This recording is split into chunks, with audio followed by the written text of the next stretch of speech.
You want to tow my kayaks? Go ahead, just watch what happens next. I said it loud enough for Veronica Steele to hear, right there on the cracked dock, her lips thinning as she tried to keep a smile from turning into a sneer. My name's Jack Harper. I live on Lakewood Ridge, a quiet little neighborhood with more rules than common sense. The lake and those kayaks tied up by my dock aren't just toys to me. They're memories, family legacy, the last connection to my dad who passed away 2 years ago. Those kayaks? They're the only pieces of him I've got left. Before I get into how I'm about to make those HOA bastards regret messing with me, tell me, where are you watching this from? Drop it in the comments, and trust me, stick around until the end. You won't believe how this whole thing blows up. Spoiler, the HOA didn't see the storm coming. Lakewood Ridge might look like any other sleepy lakeside suburb from the outside, but it's got its quirks, and at the center of one growing nightmare is me, my family's kayaks, and Veronica Steele, the HOA president who thinks she owns the place. My dad bought this property over 30 years ago, right on this lake. We spent every summer here. I learned to paddle before I learned to drive. When he died, my mom passed the house and the lake rights down to me. The kayaks are his handiwork, scratched up but solid. Each one tells a story. When Veronica threatened to tow them for unauthorized storage, it wasn't just an annoying rule. It felt like an attack on my family's history. I've seen people bend under HOA pressure, but not me. I don't want a war. I want respect. But respect doesn't come easy when the person in charge thinks she can boss around anyone she wants. The trouble started small. Veronica sent a note, all polite words and capital letters, telling me I needed to remove the kayaks from the dock area because they violate community aesthetics. I laughed, then called her, asked her if she thought towing kayaks would somehow make the neighborhood look better. She was stone-cold serious. "You have 2 weeks," she said, voice sharp, "or we come get them." I told her she was welcome to try. That's when everything shifted. The next day, I found a yellow sticker slapped on one of the kayaks. Violation, unauthorized watercraft storage. Funny thing is, the community dock is for lakefront property owners, and my place is right there. It's my lake as much as anyone else's. Still, Veronica and her cronies at the HOA love their power trips. They patrolled the dock, eyeballing every kayak, every boat, scribbling notes. The paranoia spread fast, and some neighbors started whispering that I was stirring up trouble. It got personal, too. Veronica's board sent me a stack of fines. For what? Kayaks blocking walkways, kayaks creating hazards, kayaks not registered. All nonsense, but the price tag added up. I won't lie, I was tempted to back down. It's exhausting fighting an entrenched bureaucracy that bends the rules to fit their agenda, but my dad's voice echoed in my head. Stand your ground. This lake is ours. So I did what anyone would do when cornered by petty tyrants. I prepared to fight. That first confrontation was almost laughable if it weren't so infuriating. Veronica showed up one afternoon with a clipboard and a smug grin. "Jack, these kayaks have to go. This is a community, not your personal playground."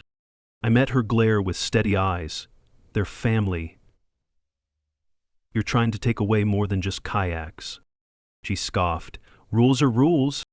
"But whose rules? Yours? The HOA's? Because I've read every page of those documents and I don't see anything that lets you tow personal property without notice." Her face tightened, but she kept up the act. "We're just enforcing standards." Standards, I realized, were just a weapon.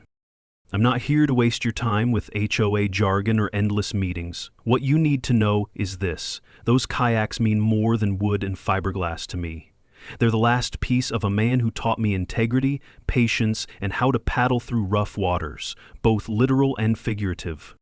And if you think I'm just going to sit back while some self-important board boss tries to steal that, well, think again. So keep watching, because when they come for the kayaks, I'm not just going to fight back. I'm going to change the game. I wasn't about to let Veronica and her crew bully me into submission. The moment I hung up the phone after that 2 weeks to remove the kayaks ultimatum, I knew this was going to be more than just a neighborhood disagreement. It was personal. But I wasn't ready for how tangled things would get. The next HOA newsletter landed in my mailbox like a ticking time bomb. It was full of passive-aggressive reminders about community standards and property regulations, subtle digs aimed at me, no doubt. I sat on my porch holding it up like a trophy of their thinly veiled threats. The more they pushed, the more I realized that this fight wasn't just about kayaks, it was about control. A few days later, I decided to attend the monthly HOA meeting. I wasn't looking for a fight, just answers, maybe some reason behind all this overreach. But as soon as I stepped into the community center, I felt the weight of the room. The tight smiles, the cold stares, the way Veronica's eyes flicked toward me with a mix of annoyance and something darker. Power. The meeting began with the usual droning updates until Veronica cleared her throat and announced, "We have a new matter to discuss, Mr. Harper's kayak storage violations." She spoke like a judge delivering a sentence, not a neighbor airing concerns. Her board members nodded stiffly, like judges waiting to pass judgment. I stood, feeling the eyes of the room pinning me down. I'd like to remind everyone that my kayaks are stored within my property boundaries, and there's no HOA rule granting authority to tow personal watercraft without proper notice and due process. My voice was steady, but inside my pulse raced. Veronica smirked. "The bylaws are clear. Kayaks cannot obstruct access or create eyesores. We've received multiple complaints." Her tone was sharp, and the room murmured in agreement. Complaints? From whom? I knew some neighbors were uneasy, but a few even whispered their support for me in private. It was the kind of fear that kept people silent, afraid of Veronica's wrath. As the meeting progressed, the tension thickened. I could feel the walls closing in, but instead of faltering, I began to think. This wasn't just a battle of wills, it was a chess match, and I needed to see the whole board. Over the next week, things escalated quietly but deliberately. I started noticing violation stickers popping up on the kayaks, bright orange tags declaring unauthorized storage or safety hazard. Each sticker felt like a jab, a reminder that the HOA wasn't backing down. But I wasn't the only one watching. A couple of neighbors approached me cautiously, offering stories of their own HOA run-ins. One elderly couple confided they'd been fined for hanging laundry inappropriately. Another mentioned how their fence color was suddenly non-compliant. The community was simmering under the surface, but fear and apathy kept most from speaking out loud. One evening, Veronica stopped by my house unannounced. I was fixing a broken paddle when she appeared at the gate, clipboard in hand, and that same smug expression plastered on her face. "Jack, I need you to move those kayaks by tomorrow," she said, voice dripping with authority. I looked up, wiped sweat from my brow, and smiled calmly. "Veronica, I've read every line of the HOA bylaws twice over. You don't have the power to order me to do that without following proper procedure." Her eyes narrowed. "You're playing a dangerous game." "Maybe, but I'm playing it smarter." She left, but her presence lingered like a storm cloud. By now, the fines were piling up. Letters arrived in thick envelopes, each one escalating in tone and threat. "Failure to comply will result in towing at your expense," one read. Instead of breaking me, it fueled a fire. I began documenting everything, photos of the kayak's position, timestamps on stickers, recordings of conversations. I even set up a small camera facing the dock. Veronica and her crew weren't expecting that. One afternoon, I caught the HOA board walking along the dock, measuring and taking notes. They looked official, but I knew their authority was flimsy. They had no real right to enforce arbitrary towing without a proper vote or legal backing. The moment I caught sight of them, I called out, "What's the official procedure for towing private property again?" They froze. Veronica's assistant stammered, "We, are conducting an inspection?" "Inspection for what? Your personal vendetta?" I let the question hang in the air. That's when the community lines began to blur. Some neighbors cheered silently from their windows. Others averted their eyes, wary of getting involved. But a few brave souls stepped up, asking questions at HOA meetings and demanding transparency. Veronica tried to tighten her grip, proposing stricter rules, more fines, more inspections, but the cracks were forming. I wasn't just fighting for my kayaks anymore. This was about pushing back against unchecked power and reminding everyone that fairness still mattered. The day the towing threat became real was the day I realized this wasn't just a war of words, it was a war of actions. I'd spent weeks trying to negotiate, reason, and document every move Veronica Steele and her board made, but it was clear they weren't playing by any rules except their own. I woke up to the sound of engines humming at dawn. Peering through the window blinds, I saw the dreaded tow truck creeping down the road like an ominous predator. Behind it, 2 men in official-looking uniforms unloaded equipment, striding purposefully toward my dock. This was it. Without hesitation, I grabbed my phone and rushed outside. "Stop," I shouted, catching them mid-stride. "You have no legal authority to tow my property today." The tow driver glanced at me, somewhat amused, while the other man, a younger guy with a clipboard, checked papers and muttered, "We have authorization from the HOA." I asked, "Show me the official notice that complies with state law." They hesitated. The clipboard guy shuffled papers, but none seemed official, just a vague letter from the HOA board, signed by Veronica herself. "Authority," I said quietly, "does not come from a signature on a napkin. There are laws protecting private property, and I'm well within my rights." The tow driver shrugged but gave a slight nod. They held back. That confrontation, unexpected but tense, was only the opening salvo. The next hours were a whirlwind. I immediately called my attorney, a no-nonsense woman named Marlene who specialized in HOA disputes. Her voice was sharp on the phone. "Jack, you're lucky you were there. Without proper legal documentation and notice, they can't tow. But this is escalating. They'll try other tactics." I sighed. "I want this over, Marlene, but they seem hell-bent on making life difficult." She laughed, but it was a dry, ironic chuckle. "You're dealing with bullies. Time to fight smart, not just hard." That was the moment I realized I needed to step up the game. I spent the next few days methodically gathering everything: photos showing the kayak's exact position relative to the property line, videos of the HOA patrols measuring and placing violation tags, copies of all the letters and notices. I also talked to neighbors, quiet ones mostly, afraid to be seen siding against Veronica, but a few opened up. One gentleman, Tom, an old fisherman who'd lived on the lake for decades, confided he'd watched the HOA bend rules to squeeze residents out before. "They think power means control over every blade of grass," he said, shaking his head. "They're playing a dangerous game." Encouraged by Tom and others, I started recording interactions. I made it clear that every attempt to overreach would be documented. The tide was shifting.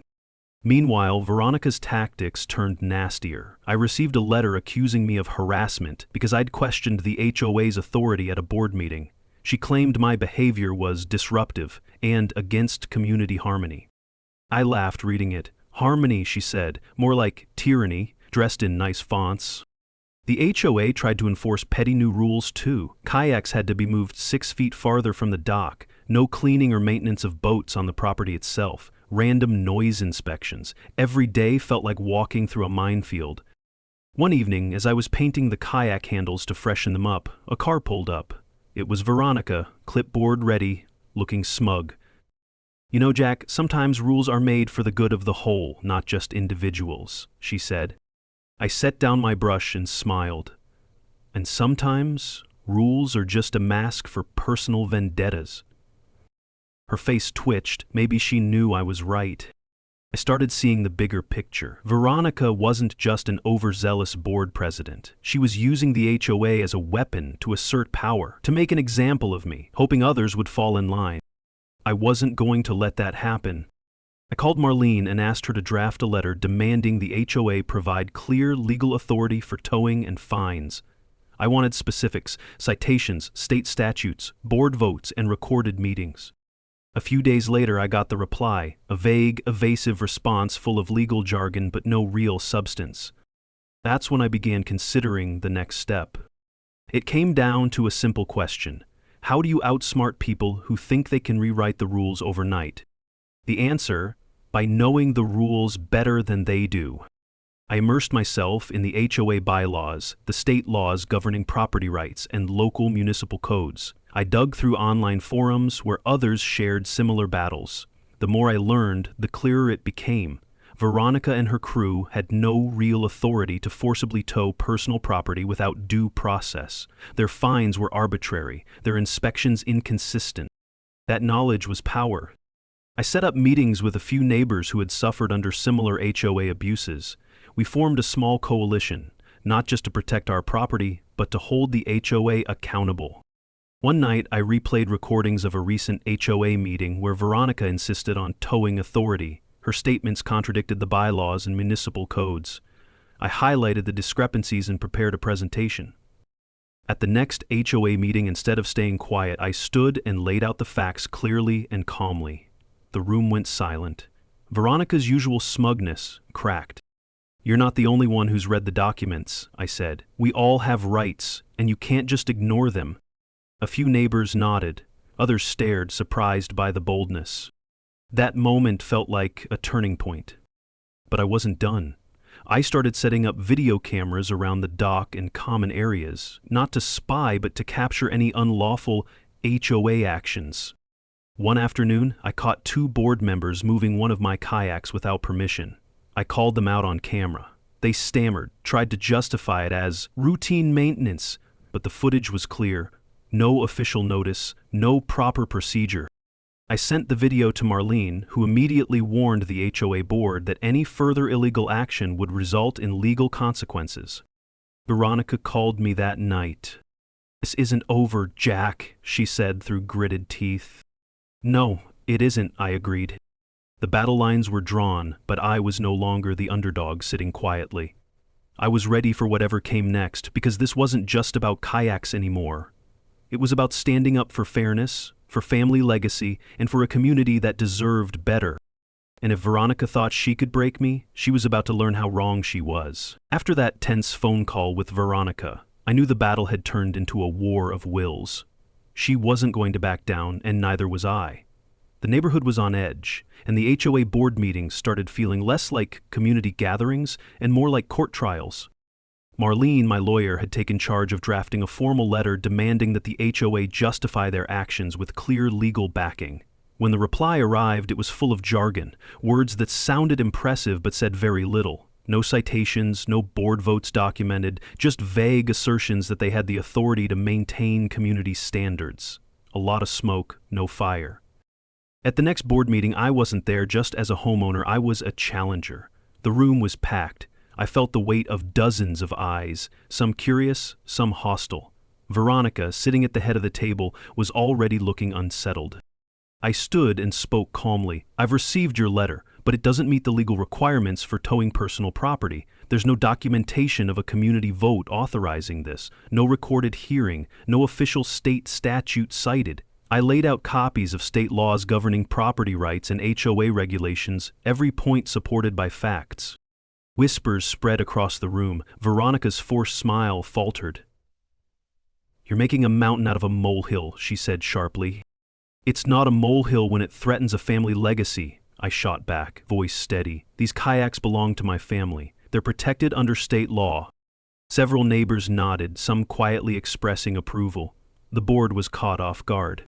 Veronica tried to regain control. "We're only trying to keep the community safe and visually appealing, if you'd cooperate." "I'm cooperating," I interrupted, "by following the rules. But rules don't mean tyranny. They don't mean intimidation. I expect the same respect from the HOA that I give to my neighbors." The board meeting devolved into heated exchanges, with board members trying to defend Veronica's stance, but the cracks were clear. Her authority was shaky, and the support was wavering. Outside the meeting, a few neighbors approached me, expressing relief that someone was standing up. An older woman named Mrs. Whitaker, who'd never spoken up before, told me, "I'm tired of living in fear of Veronica's threats. Maybe it's time someone reminded her who we are." Her words stuck with me. But Veronica didn't stop there. That week, I found new violation notices taped to my front door, this time accusing me of harboring unauthorized equipment and disrupting community harmony. It was clear the HOA was escalating their campaign of harassment. I called Marlene. "They're digging in their heels," I said. She was pragmatic. "We'll respond legally, but you need to prepare for a long fight." To keep the pressure on, I started organizing informal gatherings with neighbors affected by Veronica's overreach. We shared stories, fines for minor infractions, threats over landscaping choices, even outright bullying. The community was fractured but hungry for change. We drafted a petition demanding transparency and fair treatment from the HOA. The petition quickly gathered signatures, more than I expected. One afternoon, as I was walking by the dock, I spotted two HOA board members measuring the distance between my kayaks and the shoreline. It felt invasive. They looked official, but there was a sense of desperation behind their actions. I stepped forward. "Do you have a warrant for this inspection?"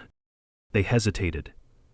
"We're ensuring compliance with community standards," one said. "Community standards?" I said, "or personal vendettas dressed as rules?" They faltered, but kept their ground. Back at home, I installed additional cameras around the property. It wasn't spying, it was documentation. The next time they tried something, I'd have evidence. Marlene advised me to be cautious but firm. "If they violate your rights again, we'll file for injunctions." Veronica sent me a terse email. "Your continued defiance is noted. You risk further penalties." I replied calmly, "Respect is earned through fairness, not threats. I look forward to resolving this with dignity." The community was changing. Fear was slowly giving way to hope. I wasn't just fighting for my kayaks anymore.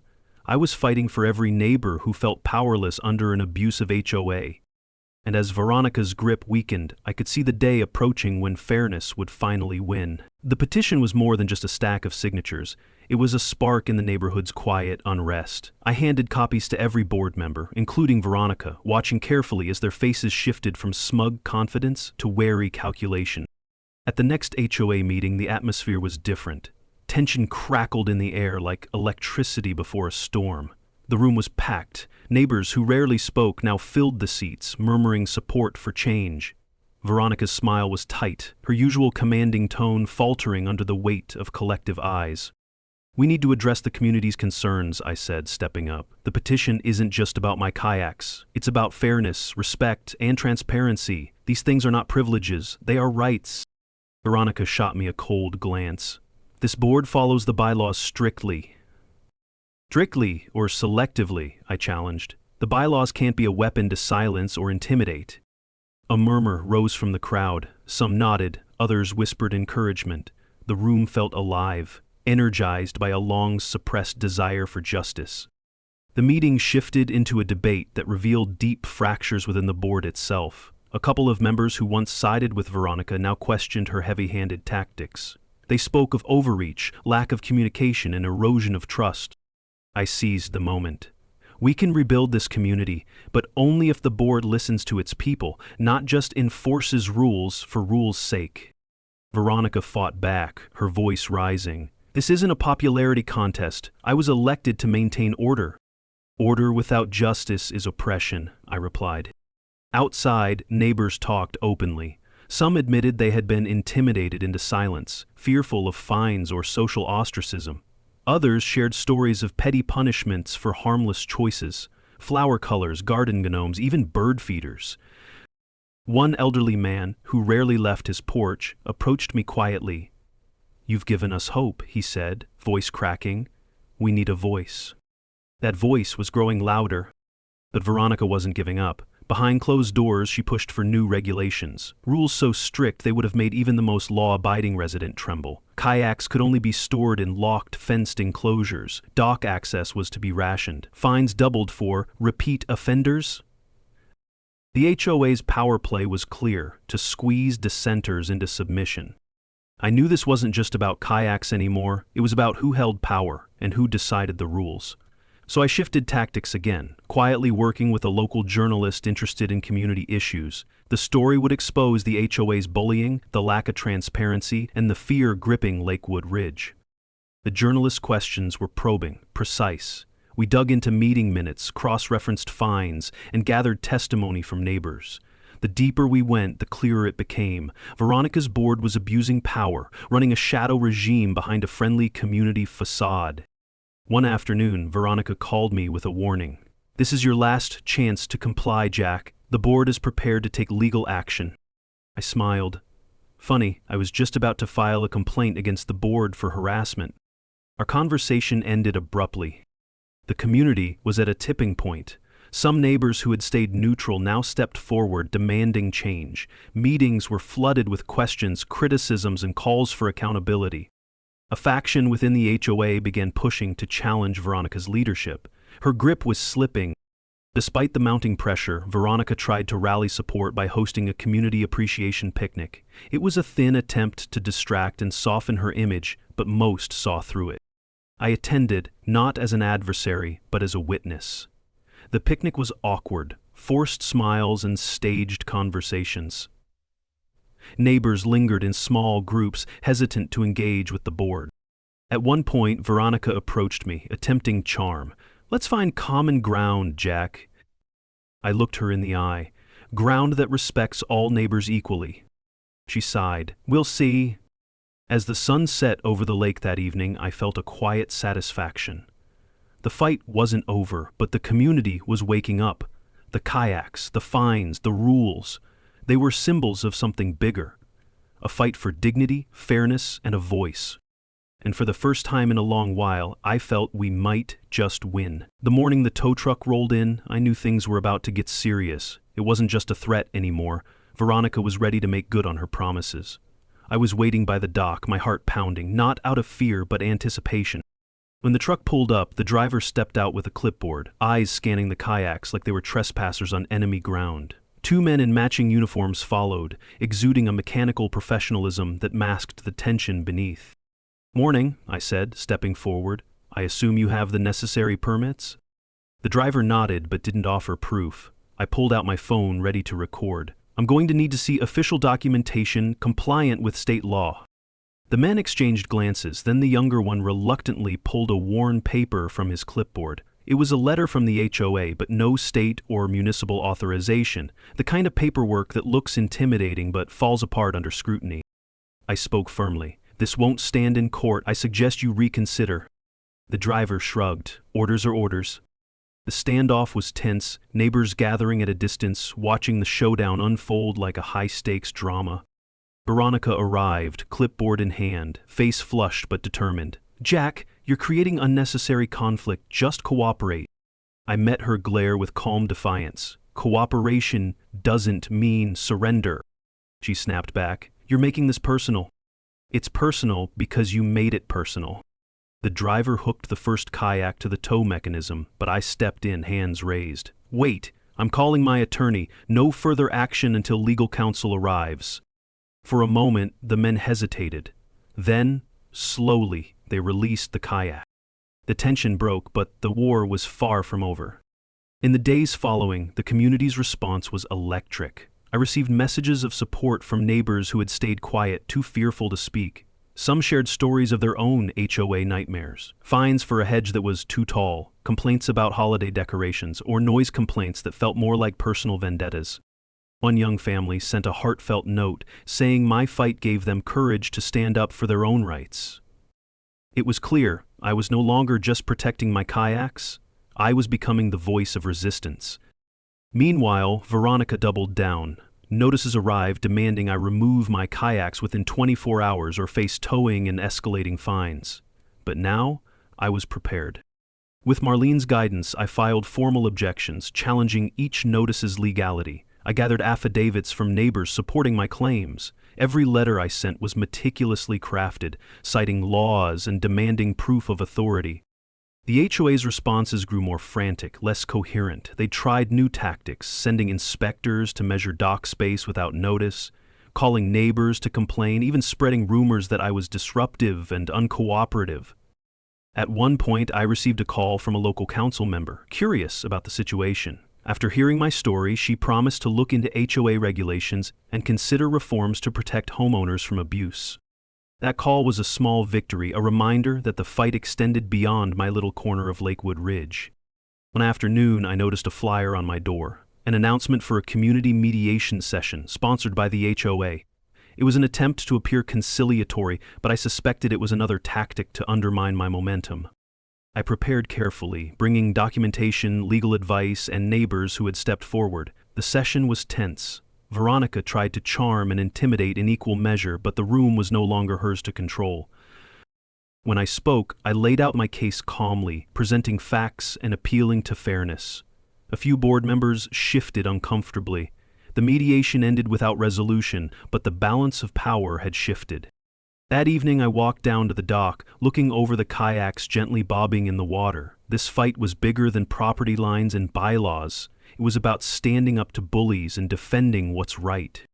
I knew the next move had to be strategic and bold.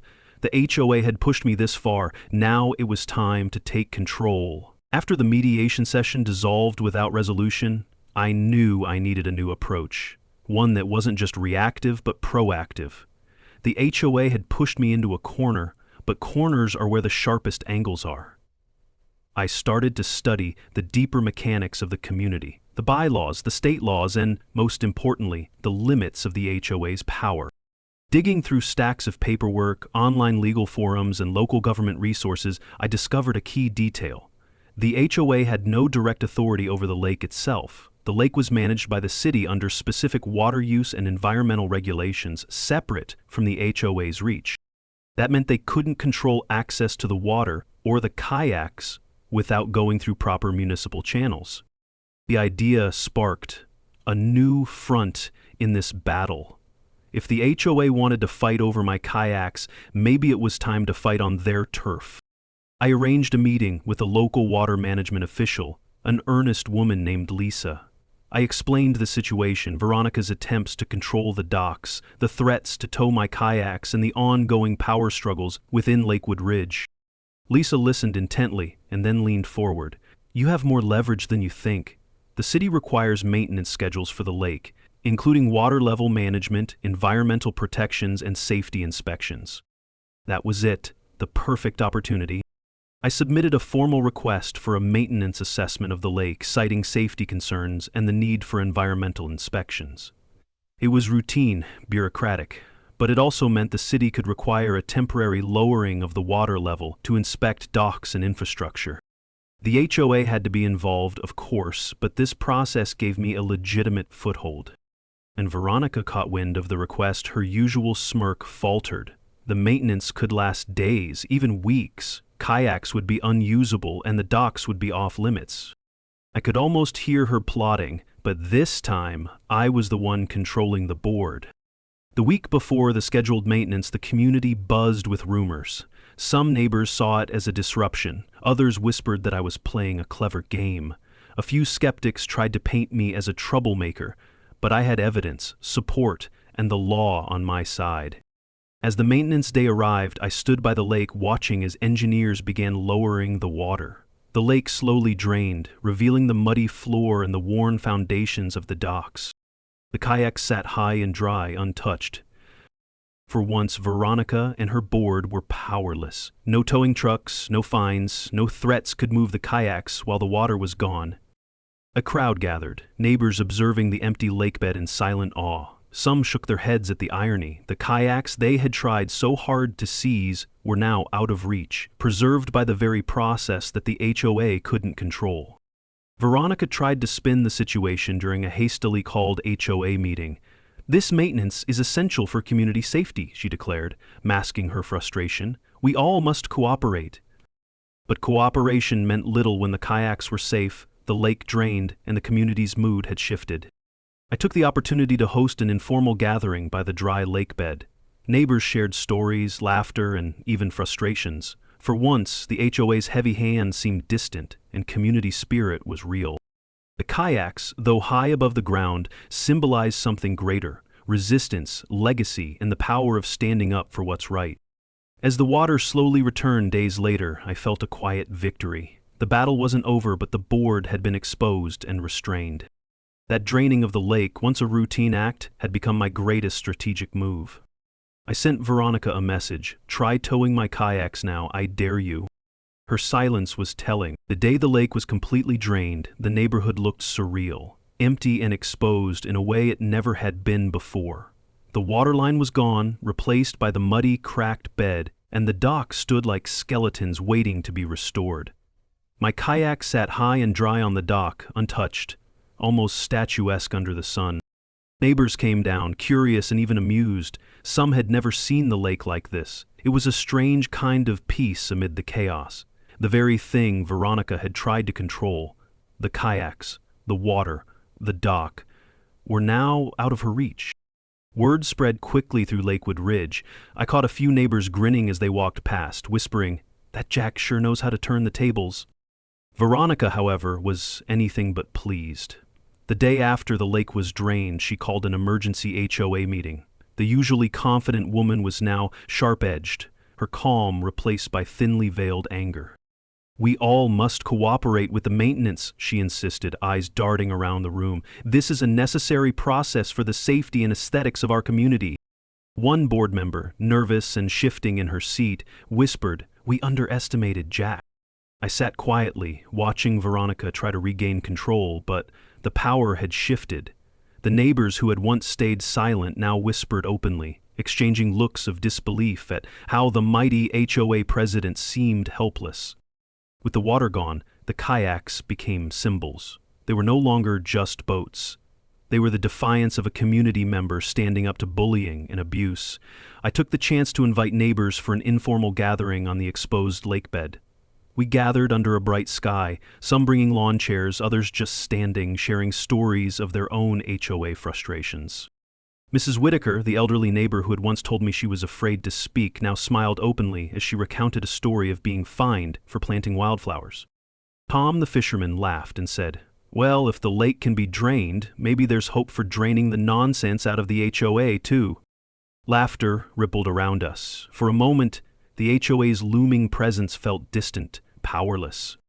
But Veronica was not one to fold quietly. She sent out letters threatening fines for disruption of community events and unauthorized gatherings. Yet the community was no longer intimidated. The support for me and my stand grew stronger, swelling like the lake would soon swell again. During this period, I kept meticulous records of every interaction. Camera footage showed HOA board members sneaking around, trying to intimidate neighbors, and even questioning my legitimacy in the process. Every time they tried to move without transparency, I was ready. One afternoon, Veronica approached me near the dock, her usual composed facade replaced by frustration. "Jack," she said, voice low, "this isn't how neighbors should behave." I looked at her steadily. "It's how neighbors behave when one person tries to control the rest." She narrowed her eyes. "This is far from over." I smiled. "No, Veronica, this is just the beginning." Days later, the city workers began refilling the lake. The water crept back slowly, covering the muddy floor and lifting the docks back to their usual places. The kayaks floated gently once again, as if celebrating their survival. Neighbors gathered, some dipping toes in the returning water, others simply standing in quiet reflection. The lake was restored, but the community had changed. That night, as I sat on the dock watching the moonlight dance on the calm water, I felt a deep satisfaction. The battle for my kayaks had become a battle for respect, fairness, and community unity.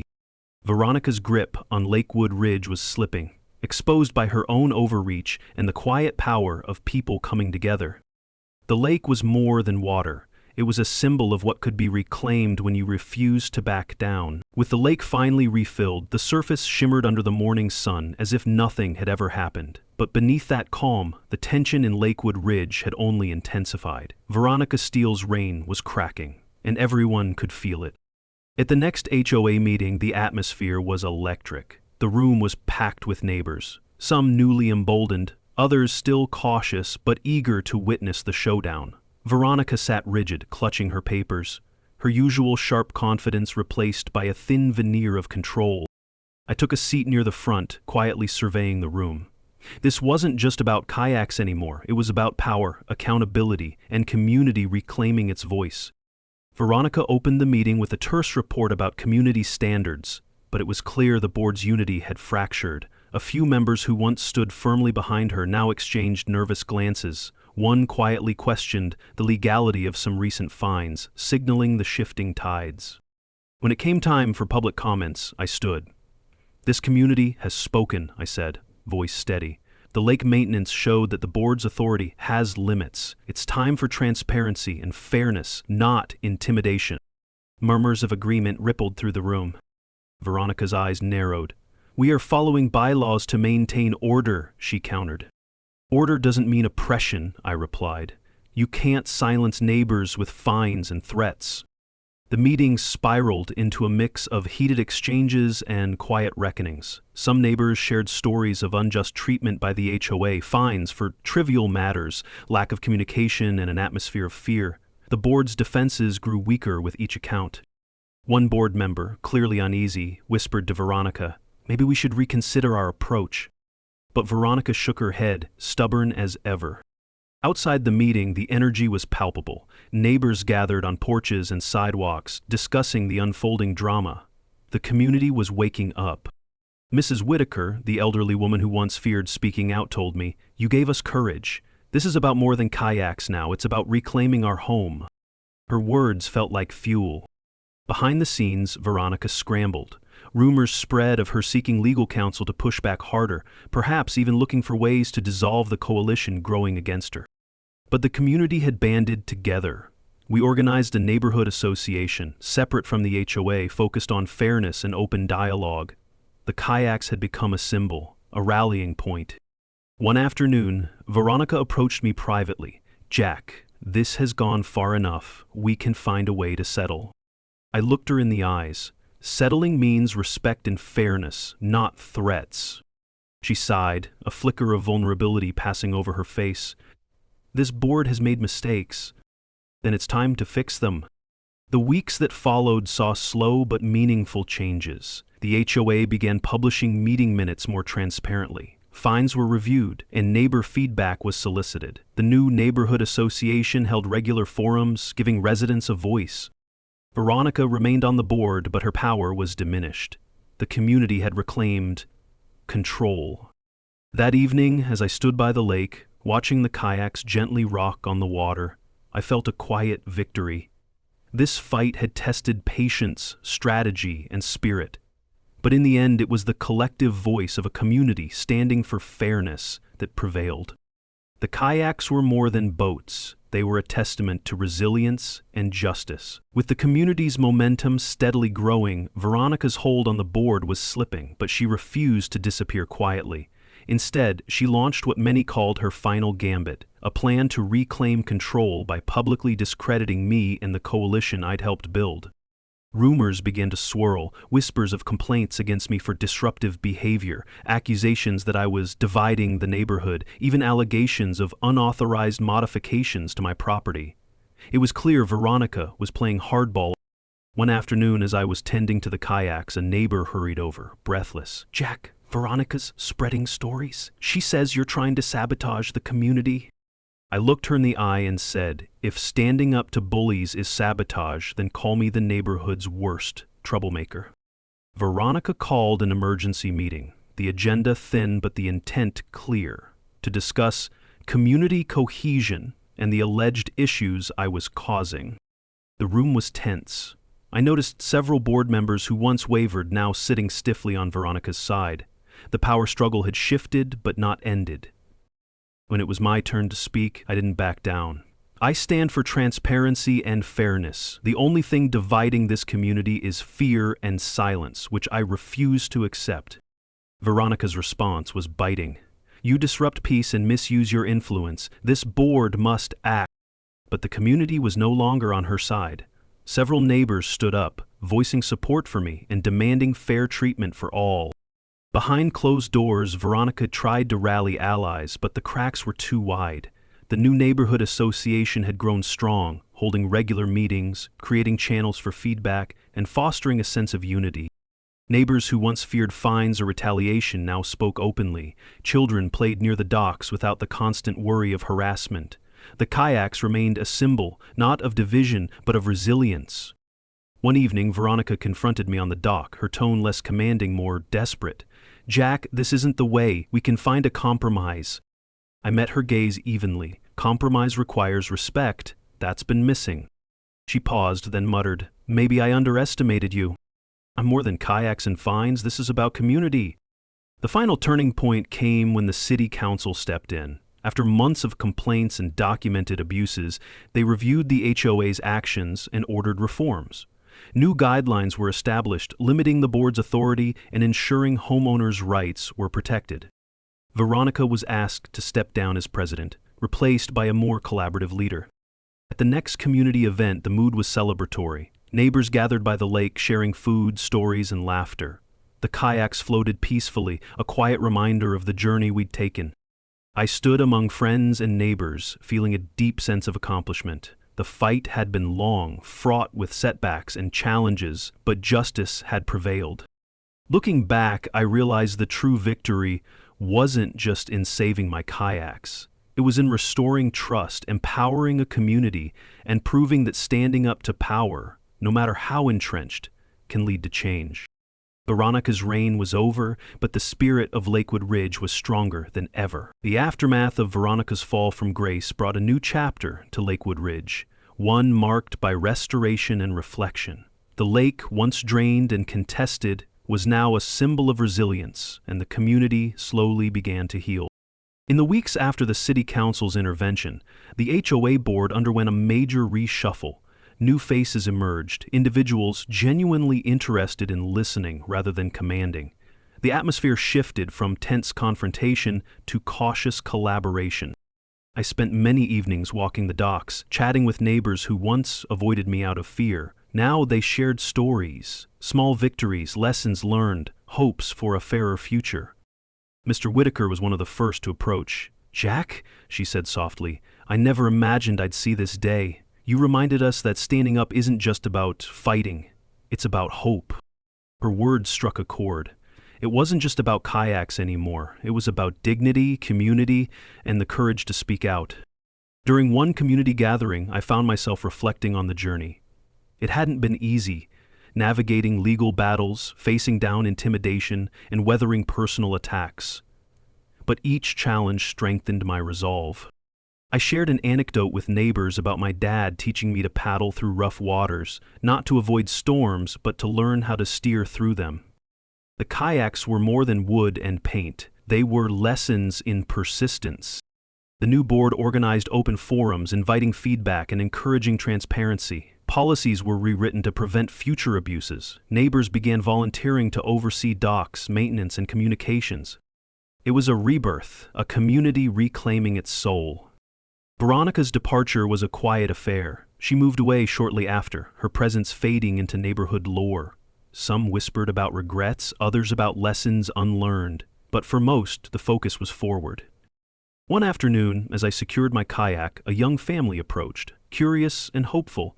They asked how I'd managed to stand against the odds. I smiled and said it wasn't about me. It was about all of us deciding not to be silent anymore. Their eyes widened with understanding. The fight had become a legacy, inspiring the next generation. That evening, I sat by the lake, the sun dipping below the horizon. The water glistened peacefully, undisturbed by conflict. I thought of my dad and the countless summers we'd spent here. This lake was our home, our refuge. Protecting it wasn't just a battle, it was a duty. As the stars emerged, I felt a profound sense of peace. The kayaks gently rocked with the evening breeze, their stories intertwined with those who dared to stand up. Lakewood Ridge had been tested and had emerged stronger.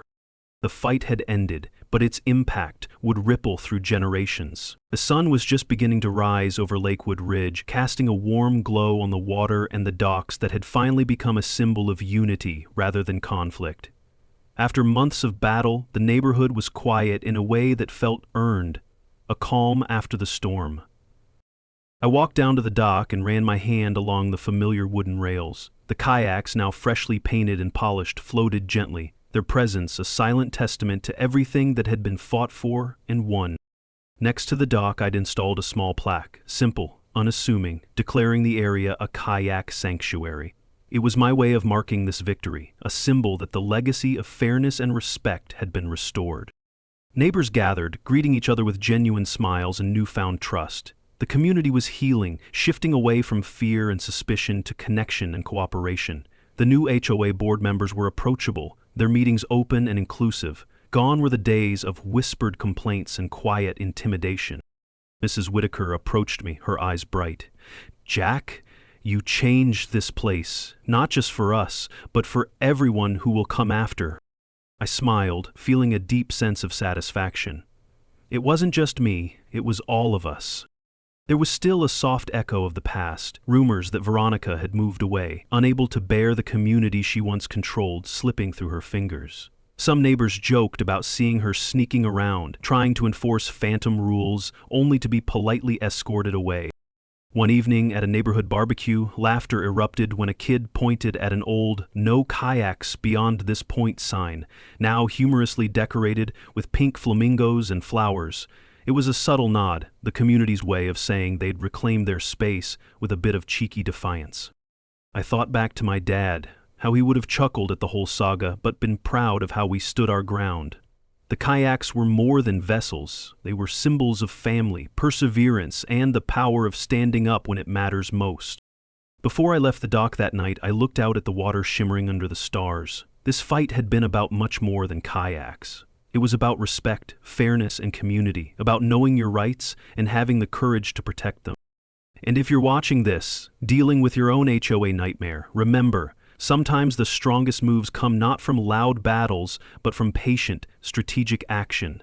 Understand the rules, know when to stand firm, and never underestimate the power of one person willing to fight smart and fight right.